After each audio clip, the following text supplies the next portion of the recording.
go back a bit. Cool, so we get here. Options are, I get to this position, okay, I control my partner's wrist. Now I need to free my bottom leg again, right? So if I feel like my partner's butt is off of his heels, I'm going to tuck my butterfly hook in, and then I'm instantly going to try and elevate and push my partner's hand between his legs. So provided that your partner's driving in enough, right? You can get a sense for that, basically feeling if I move, is he going to move with it, right? If he's not driving in, he's just stood there. If I move, he's not going to go anywhere. You see what I'm saying? So you have to make a decision for yourself at this point. How much height do I need to build to get a reaction back in towards me? So for example, here he's not pushing into me, right? I wouldn't try and sweep him because he's just going to sit heavy. It's not going to work, right? At this point, if he's just sitting really heavy, right, I'm going to start to free my bottom leg and start to build height. So I'm basically, forcing my partner to react in some sort of way. If he does nothing, now I'm going to take my leg to the floor and drag and aim to get to my partner's back. Okay, however you get past the elbows. Okay, to your partner's hip.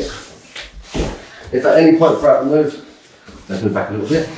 Your partner tries to drive into you, so we're here, framing, come up on your elbow, drag grip, switch to the wrist grip. You can post his hand on the floor, but often that's going to be moving around, right? It's going to be difficult. I'm going to kick with my leg on the thigh, keep my shoulders forward and connected to make it harder for my partner to free this grip, and my hips away, right, so he can't connect his hands together. I'm going to bring my right leg behind me, build up. Okay, so now, go back a bit. At this point, right, often people are going to start to drive into you once you stand up, or whilst you're in the process of standing up. So my foot's on his thigh, sit heavy. Yeah, I free my bottom leg, and now he starts to come in towards me. Now I'm going to go straight back in, look at my shoulder, and then to sweep my partner over the top, right? Sometimes it's going to go in the opposite direction, so you might start with like a sweep, and then your partner bases out and sits heavy, and then I stand up and go back for like heisting and dragging methods. So we're here, he's posting, sit up, make sure your foot's on the thigh for this one, right? It's not enough to have your foot just hooking on behind the lap or on your foot. It has to be on the thigh so you can free your bottom leg when the time comes. Okay, so here, shoulders forward, free my bottom leg. Okay, I try and sweep, but he manages to base over here. So I sit up again, and now okay, so one more time on that. We have our position, right? You manage to heist up and free your bottom leg. That's it, heavy. As I heist up and free my bottom leg, my partner drives in and I insert the butterfly hook. Now I look to sweep him over my right shoulder, but he manages to base. And then we land again. So I'm going to sit up, and this time he's based, so I'm going to be able to drag my partner, control the lat, okay, and then aim to circle behind your partner's elbows to get to the back. Alright guys, so we're going to just look at another entry to the back where my partner's putting his fist on the floor like this. Okay, so this is scenario where I'd be pretty confident that I can take my leg out, okay, and then look for a drag at the end of it. I often find a drag pretty difficult, especially if your partner's like hugging your leg in some sort of way. It's very hard to get your knee back to your foot back to the outside of their elbow to complete the drag.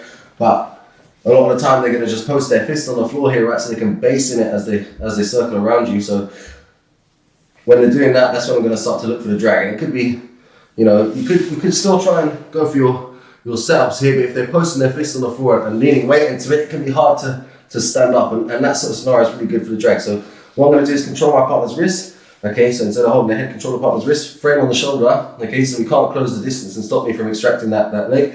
Now I'm going to bring my knee to the outside.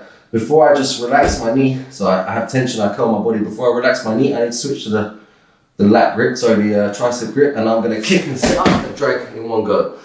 It's not the sort of drag where you can just pull yourself up. So i.e. if I just do this, like without my leg, it's never going to work. So this is more like you're moving yourself around your partner, and again, because of that, like there being a speed element, there's a big chance your partner's just going to pull guard as you do it. If you can maintain the speed and the angle on your partner the whole way through, eventually you can get to their back, but for the most part, this is going to finish as a sweep. Okay, especially with your head going to the outside, double legs become more available than far lat grip. So we're here again. Okay, I'm framing. I switch to a frame on my partner's shoulder with my cross hand and control the wrist. Now I'm going to bump and extract my leg. As I sit up, I'm going to reach for my partner's lat, right? Most of the time, they're going to manage to free their bottom knee here, okay, and then get their hips to the floor. I'm just going to finish like pointing your head at your partner's head and covering their legs to stop them standing back up. So one more time. We could be here, my partner leaves, okay? I'm trying to sit up, but he's put this arm completely straight, so I've got my knee free. I'm trying to collar tie and pull him down, but he's straightened his right arm completely. Go for it. Yeah, exactly, so his half needs to come out. So this scenario, I'm gonna cross pose, so my right hand frame's on this shoulder, my left hand goes to the wrist, and I'm gonna extract that leg. Okay, as I extract it, I'm gonna kick to swing myself up, catch the lat, and aim for my partner's lat. Okay, like, if you manage to hook his leg really well with your toes here, and extend your leg, it's going to be more difficult for your partner to lift their knee up, right? But realistically, as you're standing up, it's sweaty, they're going to be able to sit to their butt, right? That's the least they could do. So most of the time, people are going to manage it and then they escape the position. Here's the last one. We're here. I free my knee, I get it to a decent position. I try and heist, but my partner drives in a little bit, so it's no good. So I'm going to switch to a cross shoulder pose, catch the wrist, extract my leg. You can sit up, go to the hip, and my partner pulls guard, and we can finish in a body lock in good head position.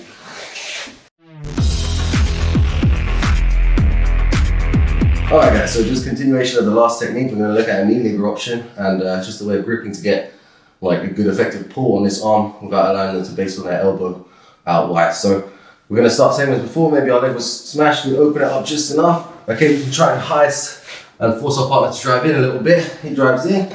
I go to extract my leg, but now he sits heavy, right, once my leg is extracted. So I can try and drag, but realistically, it's gonna be too far away at this point. So I'm just gonna keep my left knee ready to pinch in. If he tries to come towards me, obviously if he comes towards me here, now it's a terrible idea, I'm just dragging him, right? But, so I'm here with my foot. I'm gonna sit up on my right elbow, keep my left ear and shoulder connected, and then tuck my elbow past my partner's elbow. Now it's hard for my partner to like sit heavy and resist this sweep, right? I can scoop my hips in and then pinch my knees to the left-hand side, and there's nowhere for my partner to base on the far side.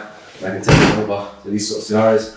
All right, once you land here, realistically, they're gonna try to wrestle up, you're gonna try to wrestle up. Key is to get your hips sat backwards, right? So if they do try and go for single legs and that sort of stuff, you can either work to cross face them back down to the floor here, or worst case scenario, you're looking to top spin, so, or even kick over and land behind your partner's back.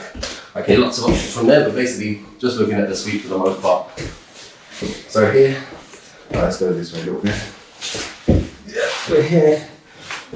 I frame, try and get my leg free, but he starts to sit back here a bit early, but I still have this grip. So I'm gonna sit up, get my elbow inside my partner's elbow. Now I'm gonna sit backwards to my left hand shoulder, and I'm gonna use my left elbow as a pinch towards my lat to get my partner's shoulders forward.